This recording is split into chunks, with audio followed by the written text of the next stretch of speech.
Hello and welcome to TheMan Games. This is the podcast show, is The Man and The Wife. So today we are reviewing St. Valentine's Massacre from February the 14th, 1999. It was in Memphis, Tennessee, the home of Jerry the King Lawler, which is a big thing for this pay-per-view because they must say it about 1 million times that they're in Memphis, which gets a bit annoying. I didn't know that. I picked up on it. I didn't pick up on that. Yeah. So it was from the Memphis Pyramid Arena, and the attendance was 19,028. This is when WWE were getting out, like it was like in your house pay-per-view, but this was like when it might have been one of the last ones really. Okay. Because it wasn't like in your house. It was just St. Valentine's Massacre in your house, but on like the posters and that, it didn't actually say in your house. Yeah. Okay. I think that in your house was just to let people know that it actually was a pay-per-view. Right. Okay. But yeah. Oh. So this is a pay-per-view that I've never seen before. It's one that I've always wanted to watch actually. When I was a kid, I used to get the Power Slam magazines, the VHS advert used to always be in the magazine. It was like a blue video, and you saw like McMahon and Austin on the cover. It was blue. Yeah, it was like a blue colour. Yeah, I think it was like blue was in the colour of the old cell. Do you know what I mean? Oh, okay. Right, I just assumed it would be red because of Valentine's Day. No, it was like all in blue. Yeah. Yeah. But you know, even when we got the network, you just watch it like. No, this is the first time I've ever seen it. Okay, what did you think?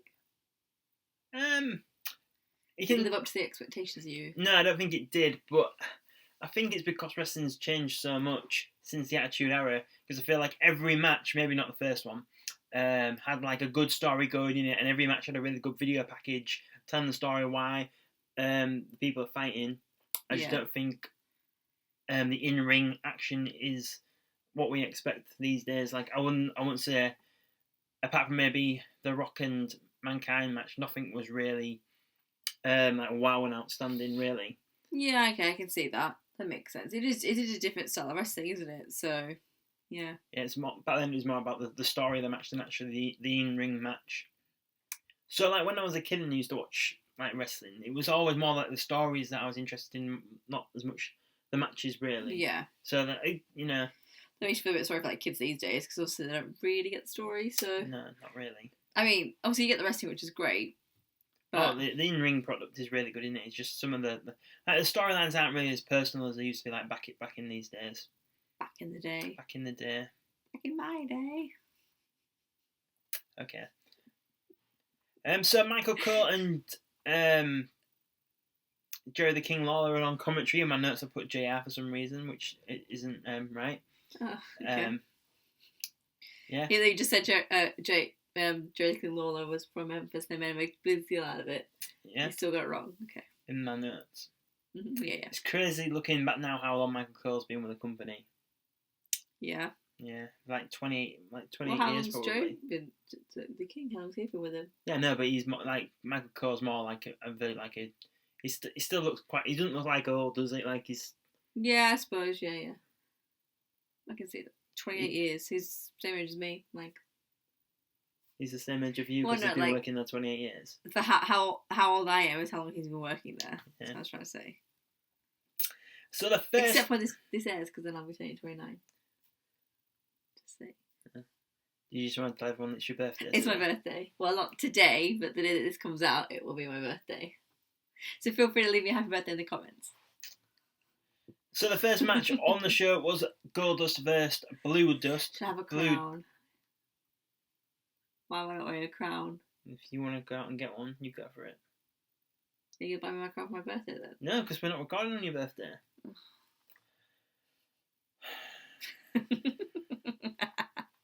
So the first match was the Blue Meanie, aka Blue Dust, against Goldust. How good was Dustin Rhodes as a Goldust character? That's one thing I did pick up in this. I just don't think this storyline has really aged very well. It's just a bit weird, really. Was it not a bit weird back then as well? Just out of curiosity, or how? Well, I mean, how was it perceived? Well, obviously, I wasn't watching WWF at the time, but like it was like the sexual stuff and things like that were a big part of like the Attitude Era, weren't they? Yeah, so, but didn't some people have the problem with that, the sexual stuff coming from Goldust to men? Some people. I know Razor Ramon didn't enjoy it. But that was his character. Yeah, I don't know. I mean, I think it's a tacky angle, but this match went 3 minutes and 4 seconds, and that was still way too long. Yeah. I don't think Dustin Rhodes got to show it's not a good showing for him. I wouldn't say in this match. That's true.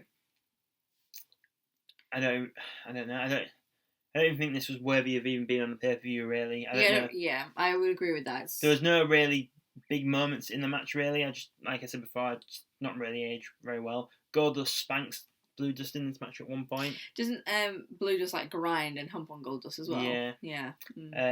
And Goldust gives Blue Dust a wedgie as well. Yeah, Blue Dust goes for a moonsault off the top rope, misses, and then Goldust hits his finisher and wins the match. So, like I said, this match only went 3 minutes and 4 seconds.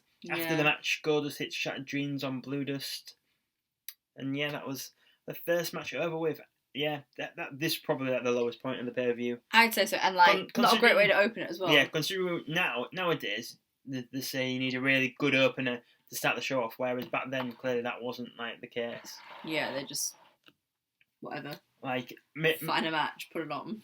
I think maybe if they put the Val Venus match as the opening match for the IC title, I think that would maybe have been a better way. A bit more of a draw. Yeah.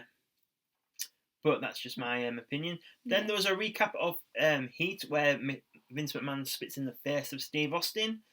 So before pay-per-views, flinch now with COVID. Even seeing people in the crowd makes me panic. But then when I see someone spit someone, I'm like, oh my god.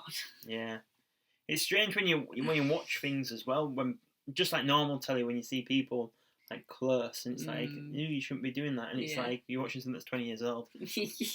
Yeah. Sorry. So Heat used to be on an hour before the pay-per-view back in the day. Right. Okay. I didn't know that. No. So Heat was a bit. I assumed Heat was a bit like Superstars. Yeah. But is it always before the pay? Because is Superstars on before pay-per-views or the pre-show? Is it? So yeah, it was a bit like a pre-show before there was a pre-show. Okay. Heat would have shown just. I think I'm assuming it was more to warm the crowd up kind of thing. Okay. It was only over here. It was only for an hour. I'm sure it was only for an hour there as well. Yeah. Okay. So yeah, 10 minutes into this pay-per-view, and they mentioned Memphis 50 times. That's my next note.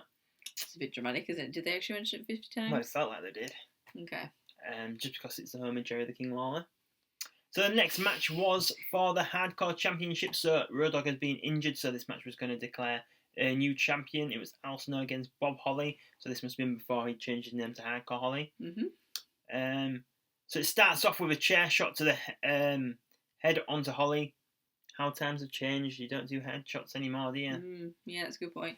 And Al Snow gets a fire extinguisher. Oh, yeah, fire extinguisher as well. Love a good fire extinguisher thing. It always looks very impressive. I wonder if it actually hurts. Maybe it's cold. Yeah, so this is when they're battling around the arena. Mm-hmm. Al hits Holly with a payphone at one point. I didn't you wouldn't even find a payphone. Not anymore. There was it's Bob Holly, isn't it? I want to call him Hardcore Holly, but just call him Holly. Okay, Hardcore Holly gets floor tiles and hits him in the head of Al Snow as well. On the headshot. Now they're in the parking lot, and Al gets it with a traffic sign. Yeah.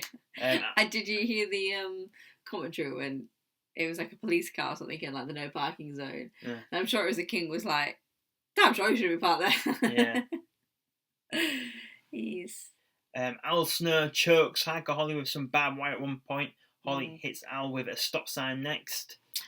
In my notes, I've got I hate to come to a pay-per-view and then wrestle outside and then you're watching on screen anyway. Do you know what I mean? Yeah, because they did it a bit in the Rock and Mankind match as well for a little bit. Yeah, and you just think I'd be annoyed, but.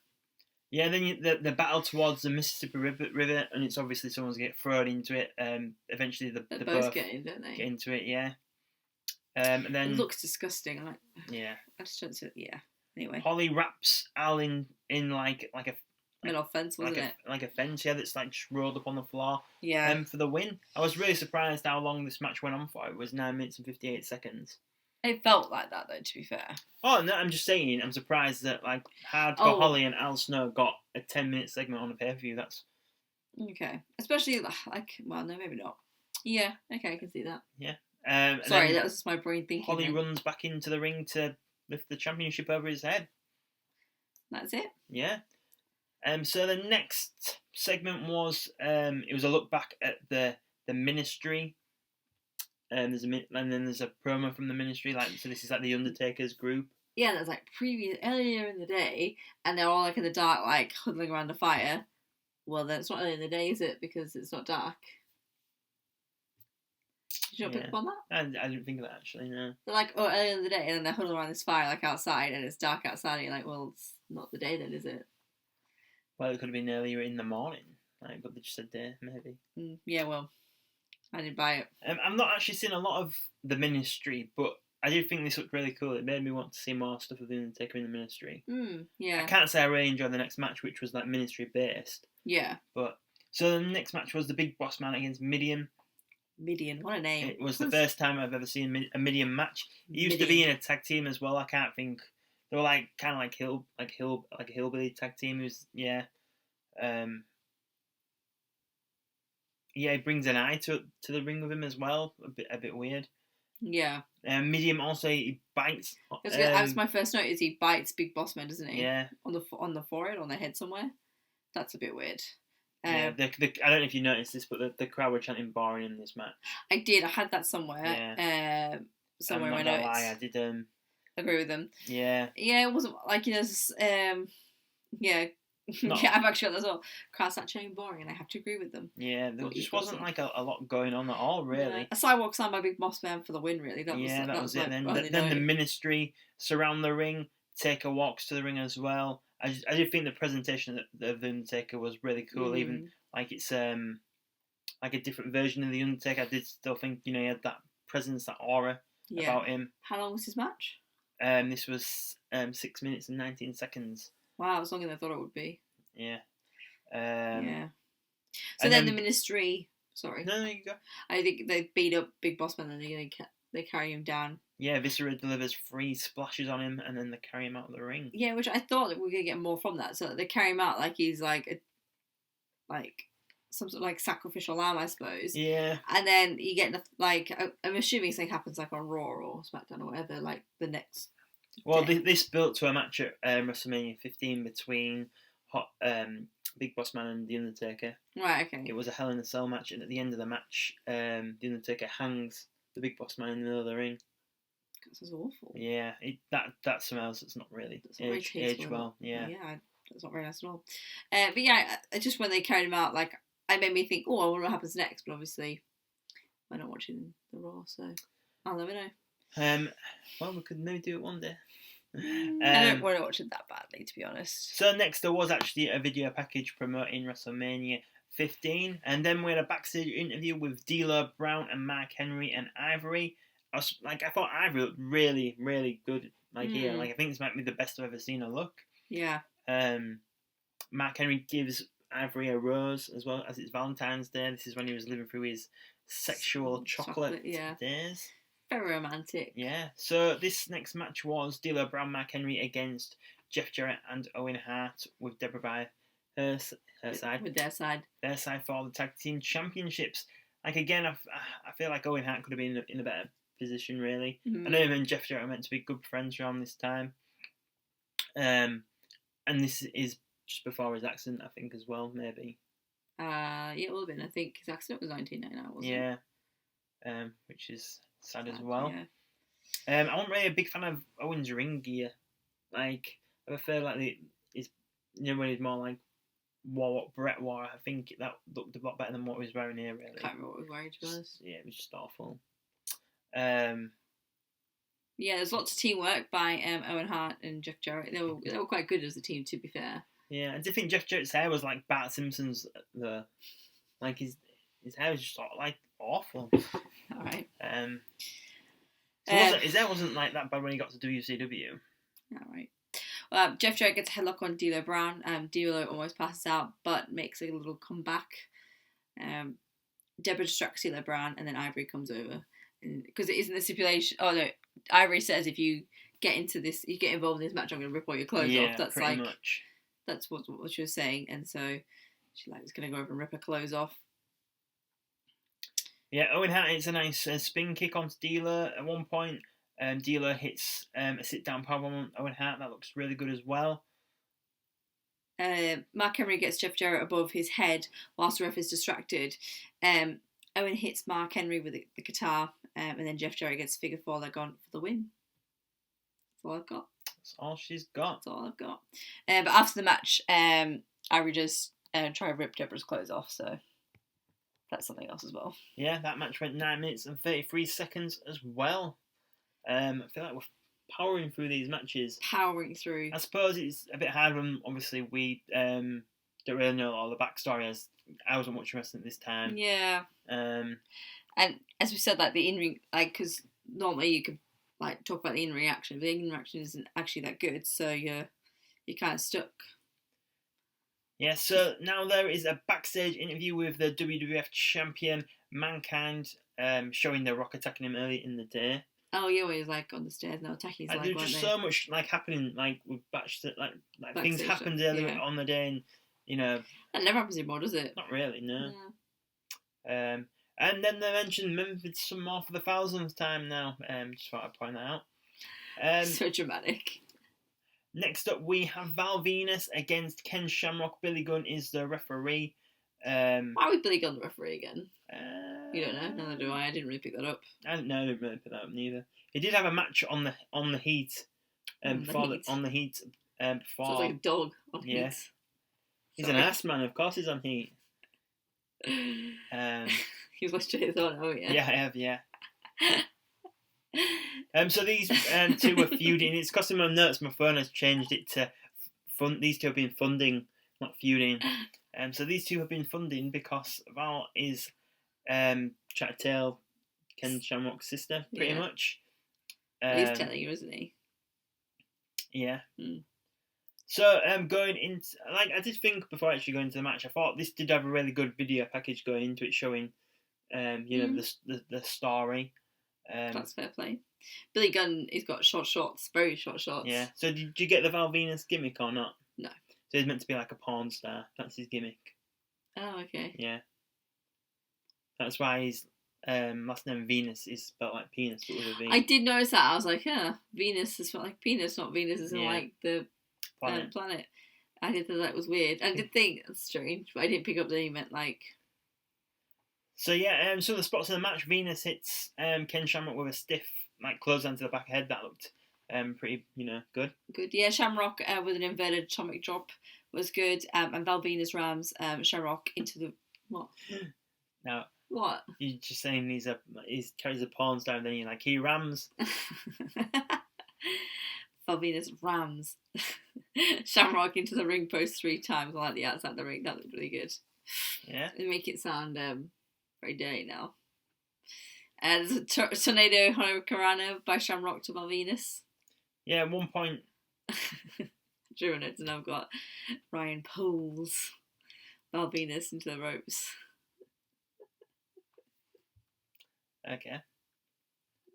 So when Val Venus has headlock on Ken Shamrock, he says to Billy Gunn, like ask him, like, is he gonna like tap? And Billy Gunn just like laughs at him. Yeah. It's like, isn't this a normal match? So getting towards the end, Ken has the ankle locked in. His sister Ryan helps Val to the ropes. Then on the outside, which is quite funny. So funny. We rewound it. We even rewound this spot. So they're like having like a shouting match. So they're shouting like this, and then Ken goes, "Hit me." He goes, like, "Slap me." Oh, slap me. Sorry. Yeah. And it wasn't even like it was like slap me. Yeah, it's not like it went, slap me, like, or anything. Like, it's just playing there. Yeah, it was. That made me chuckle. And then she slaps him, and then the commentator's like, "Oh my god, we didn't see that coming. We didn't see that coming." And it's like, "Oh, but you're not watching. Like, he told you to." Sorry. So then Ken ends. So Ken gets in Billy's face after this. Billy pushes him. Val rolls him up and gets 3 count, and he's the new IC title champion. So this match went 15 minutes and 53 seconds. It was longer than I thought it would be, actually. Yeah, I thought it was actually a decent match, actually. Yeah, Like, I've never been a massive fan of either of these two, but I would say so far on the card, this was the best match. Yeah, no, I agree. Definitely. Yeah. Good story, good being. I mean, it wasn't.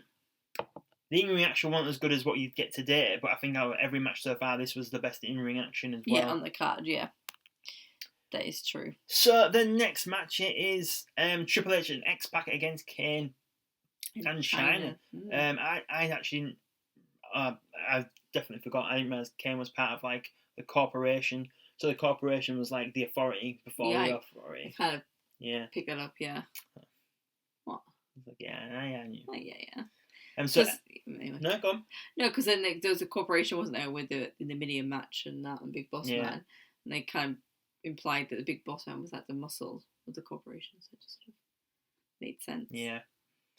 So X-Pac is actually the European champion around this time. He's feuding with Shane McMahon. I do believe Shane McMahon actually beats him for the title at WrestleMania. Yeah. Oh yeah, Shane McMahon was on commentary, wasn't he? Yeah. Also, I do think Kane. Like, this is like Kane looks so cool. Like, this is like the best Kane. Like, I think there's like ever been. Do you know what I mean? Like the attire, the look. Like, I get that they tried to reinvent him and stuff, but I don't think you could ever like beat that first like impression of Kane, really. The original Kane. Yeah. So trying to get something with X-Pac and dominates at first, but then X-Pac throws her into the corner and the crowd goes wild. Like, every time that Johnny gets beaten up, the crowd love it. Yeah. Well, it's because she turned on Triple H, isn't it? Like, she's like a big heel. Right. Okay. So yeah, Kane hits a clothesline off the top rope, like one of his signature moves. That was really good. Triple H throws Chyna off the top ropes, but Kane catches her. X-Pac just goes over and decks Shane McMahon at one point when he's on commentary as well. That was... Because why not? Yeah. Chyna from behind gets Triple H in the back of the head. That was a good spot. Triple H strikes Chyna on the jaw twice. X-Pac hits the Bongo Buster on Chyna. Shane then attacks X-Pac, and then they like chase to the back. Chyna gets a headlock trying to choke at X-Pac. X-Pac's just run to the back. Oh, sorry. That was good work together. Teamwork.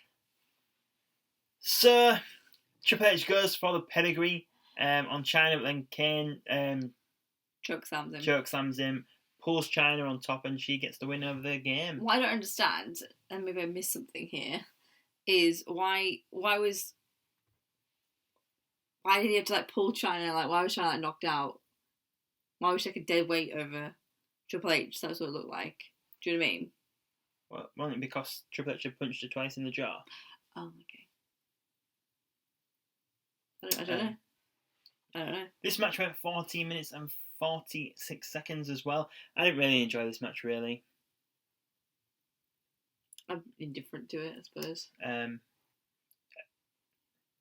Yeah, just with like the people who was in it. I enjoyed Shane McMahon on commentary. Does that count?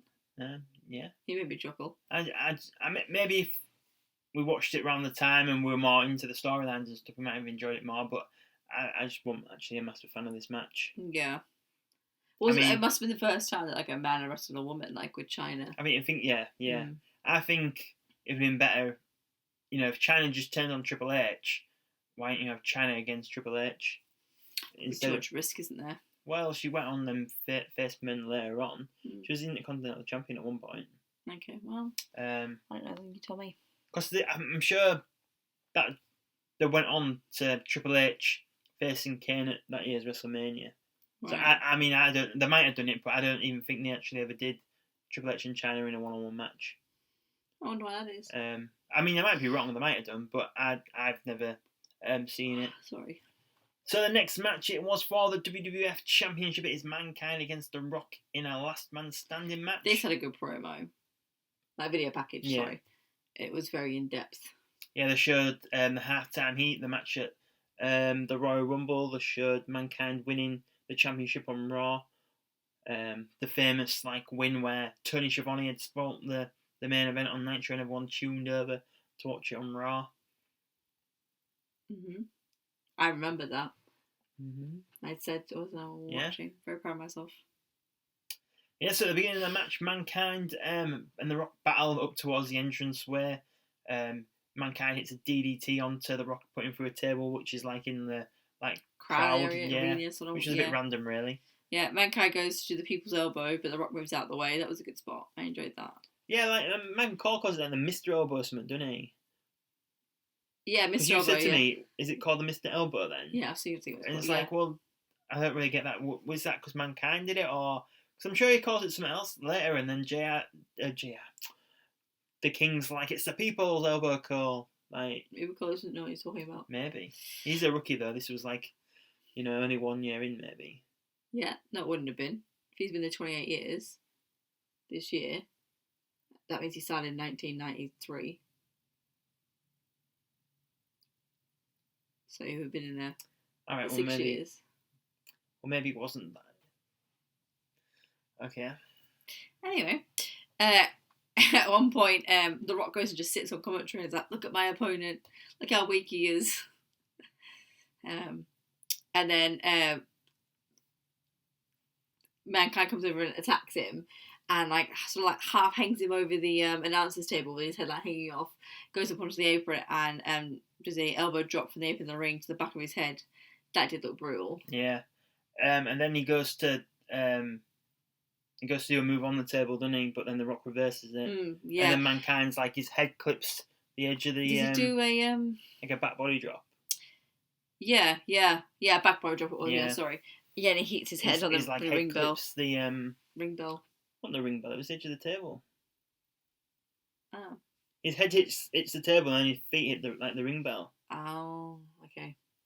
Anyway, and then after that, he's laid on the floor outside the ring, and for some reason the stairs are in the ring, and Rock picks the stairs up from in the ring and just tosses them onto. Oh yeah, onto him on the floor. Yeah, that looked like it hurt. That did look like it hurt. And then Mankind gets Mr. Socko out, and gets it into his mouth.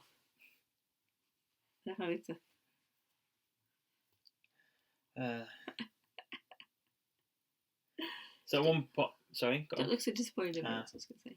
So at one point, Rock goes to hit Mankind with a chair, and he ducks and he hits the rope and he hits the Rock back in the face. I feel like that's always a fun spot that people like. Yeah. Especially when the heels do it, doesn't it? I do like that. And then both men get chairs, and simultaneously they hit each other in the head with them, don't they? They go to swing, and then they get each other, and then it is a double count out. Yeah, that really surprised me. We were both.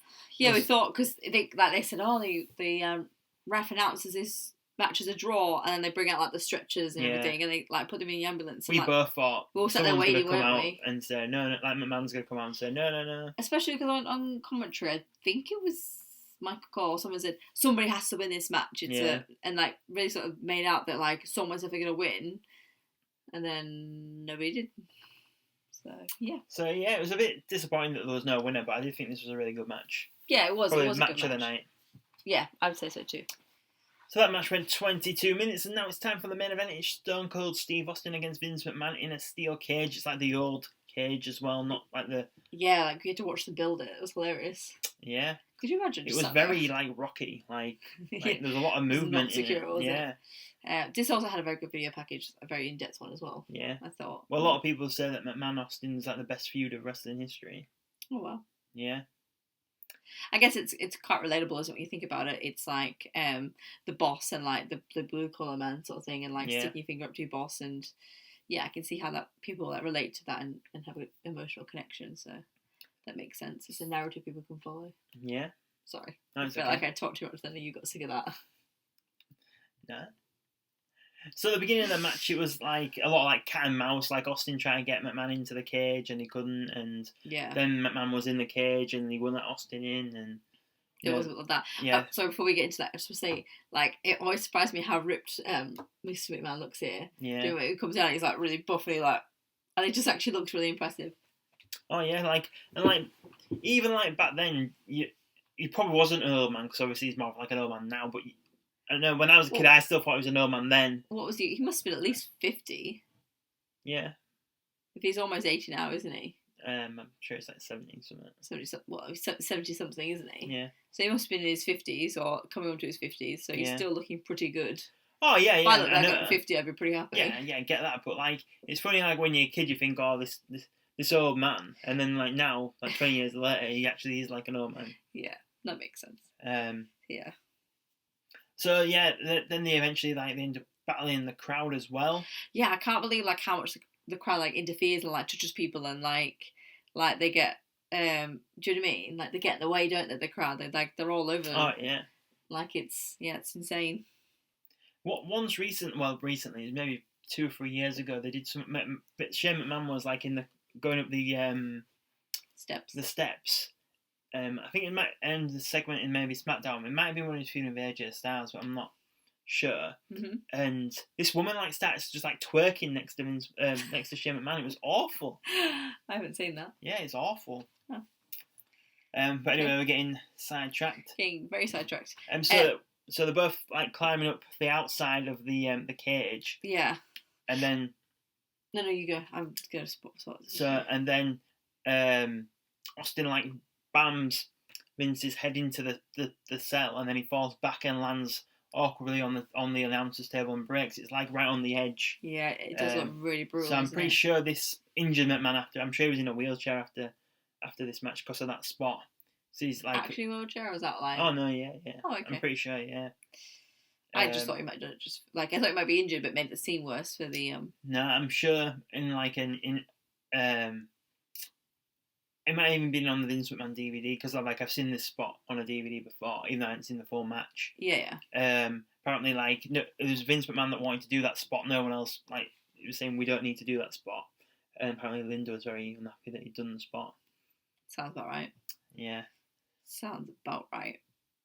So then they put Mr. McMahon on a stretcher, and the ref goes to say that Stone Cold's won this match because obviously McMahon can't wrestle. Fight, yeah. And Stone Cold stops him and is like, hang on a second here, the match shouldn't even start really because we both didn't end up in the cage, and this is not how it's going to end.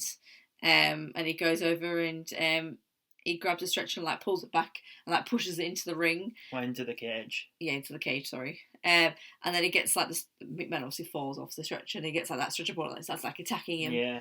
And then he's got like a bad back obviously, but Austin doesn't know how bad his back is. Yeah, he's just going to town on him. Stone Cold then like throws McMahon into like the ring, and then the bell officially starts. Yeah. Like, the bell goes. Yeah.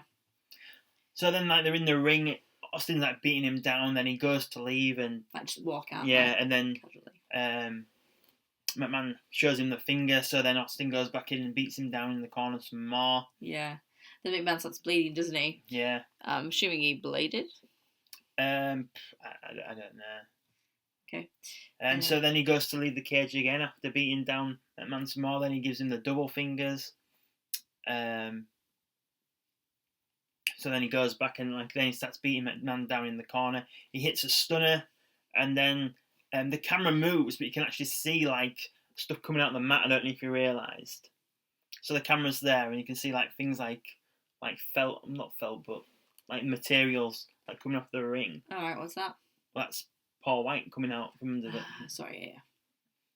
Just the way it sounded was so different. I don't know. I didn't see that. I didn't see that bit. So yeah. So I was a bit confused. So that's Paul White, the Giant, at the Big Show that he later became. He makes his debut. He comes out of the ring, like attacking Austin, and then he ends up throwing Austin into the cage, which breaks the cage, and Austin falls to the floor and he wins the match. I remember as a kid being gutted when the Giant had left WCW, then he went to WWE, then he was obviously renamed the Big Show. I remember thinking that it was like a big loss for WCW, even though back then I didn't really understand the whole situation. Yeah. But I remember I was like gutted when I found out that he was on the WWF. Like looking back now, though, I do think it was a bit of a strange way to debut him because I feel like with him debuting, but then Stone Cold still winning, it kind of like took some of the. What my question was that an accident? Like obviously I know. Oh no, that was planned. I know it was planned, but was Big Show, the Giant or Paul White or whatever? Was he trying to help Austin out or trying to help McMahon out? So he's trying to help. Oh no, in character, he's with a corporation. And he's trying to help McMahon out, but it was an accident in the storyline. Yeah. Okay. He'd just gone to. I wasn't sure if he turned on McMahon or if it was an accident. Right. Does that make sense? I suppose, yeah. I mean, your way of thinking is really complicated. Yeah. Because why would you debut helping Vince McMahon and turn him straight away? I don't know. This is why a lot of things happen in WWE. I mean, that could have happened in Why WCW. do we have a blue character humping somebody else earlier, like about an hour, 2 hours beforehand? Okay. I'm just saying. So, you just also told me about a storyline where somebody gets hung in the middle of a ring. So, I feel like somebody coming in and then turning on the person that they said they're going to help out isn't really the most wild thing they've ever done in the history of WWE. Maybe. I feel like we could keep going on the crazy things that they've done. Yes, darling. Okay. So, yeah, I don't think... So you agree with my point then? Yes. Sorry. So I don't think I would have debuted Paul White like this. I think with Austin winning, I think it kind of just took away some of his like thunder in a way, or momentum, or yeah, okay, I can see that. Yeah, I think I don't know. Even if it was Austin had won and then they attacked him afterwards or something. Yeah. I don't know. Austin sort of just got to walk away scot-free, really, didn't he? Yeah, and then Sean McMahon's there. McMahon's like crying, bleeding, and Paul White's. Yeah. So yeah, this the official match time for this match was 7 minutes and 56 seconds. Obviously, because obviously they were playing around before the bell actually. Playing around, weren't they? Yeah, playing around. The Val Venus.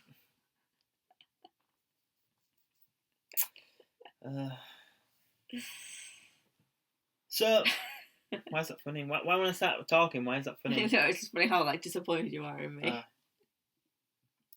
Anyway, so I'm not really sure if, for me, this pay-per-view lived up to the hype just because it's one that I'm wanting to watch for so long. Yeah. And going in, the only match I knew was actually the main event. I didn't know any of the other card at all. Oh, okay. I thought you might have looked it up. No. I didn't know, obviously, because I didn't watch anything back then. So, what would you say was your favourite points of the show? I would say definitely the Rock and Mankind match was really good. Yeah. I enjoyed that. Yeah, I'd agree that it was match of the night. I think the storylines, you could see that the storylines were good. I just don't think the in-ring action match paid off. Yeah. Yeah. Wasn't quite like that. Wasn't, yeah. Yeah, I thought Val Venus, Ken Shamrock was a lot better than I would have thought it would be as well.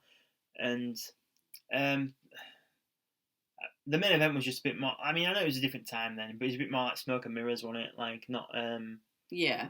Not an actual match, more like little bits put together into a match. I know obviously Vince McMahon's not a real wrestler anyway, but his matches are still... something always happens in a Vince McMahon match. They're always good, even though he's not an actual wrestler. And like obviously you said, he's not an actual wrestler, but he still put himself through a Spanish announce table. Like, it's a bit hectic, isn't it? Yeah. For someone who's not a wrestler. Yeah. And then obviously, like you've seen in Mania 22, Shawn Michaels has jumped off a ladder on top of him in a trash can going through a table. And then he's fought Shane McMahon at WrestleMania. He has had some really good matches. Hulk Hogan at WrestleMania. He's done right for an old man, hasn't he? Yeah. Yeah, so I did enjoy bits of this pay-per-view. I don't think it's one of them ones I watch and think, oh, I watch it again. I wouldn't want to watch it again. Do you know what I mean? Yeah. Yeah, so I think that is it from today's podcast. Unless you've got anything to add? I'm good. We've hit all my notes. We're done. It is my birthday. Just remember that. I want to say that. Well, thank you for watching TheMan Games today. This has been the podcast show. The Man. And the wife. Why is it funny? Well, because it's you forgot that you were the man. You've been really weird in this podcast, haven't you? No. You paused for ages and I wasn't sure where you're going with this. I was thinking about what I was going to say next. Oh, okay. You say this is the man. If you have enjoyed today's podcast, please hit that like button, subscribe to the channel if you haven't already. Make sure you have your notifications turned on so you know when our next podcast will go up on the channel, and leave us a comment and wish the wife happy birthday so she shuts up. And thank you for watching the Man Games today.